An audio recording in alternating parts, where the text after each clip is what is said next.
Oui, votre émission, chers compatriotes, nous ne sommes pas là pour réagir négativement, pour s'attaquer à un candidat X, Y.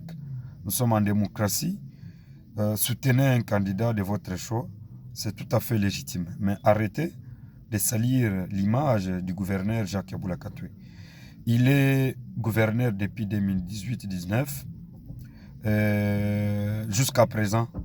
Il a survécu dans les Hauts-Katanga, une province hautement stratégique qui n'était pas dans l'UDPS. La politique, c'est la confiance. La politique, c'est aussi la façon dont on doit s'adapter par rapport aux secousses géopolitiques. Alors, il a fait, il vient de très loin. Kaboul a un parcours.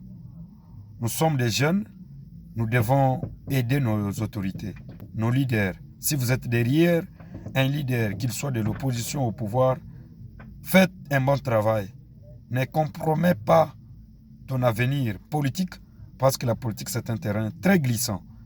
Et tous les candidats qui ont postulé, il y a ceux qui sont des députés élus, les autres ne sont pas des candidats élus.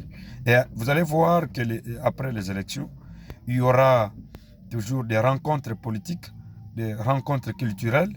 Vous n'avez pas de droit de dire à la jeunesse d'aller sur la rue pour s'opposer ou commencer à dire que la candidature de tel ne passe pas. Vous ne faites pas la loi dans ce pays. Il y a la Cour constitutionnelle, il y a les cours et tribunaux, il y a la CENI. Certains recours ont été introduits à la Cour d'appel de Lubumbashi et les droits étaient dits. Donc arrêtez de compromettre ton avenir, d'abîmer nos relations humaines inutilement à cause de la politique. Parce que vous n'êtes pas d'accord avec tel ou tel candidat, vous passez à la télé, vous commencez à salir. Kaboul est un père de famille, il a une famille biologique, il a une famille politique.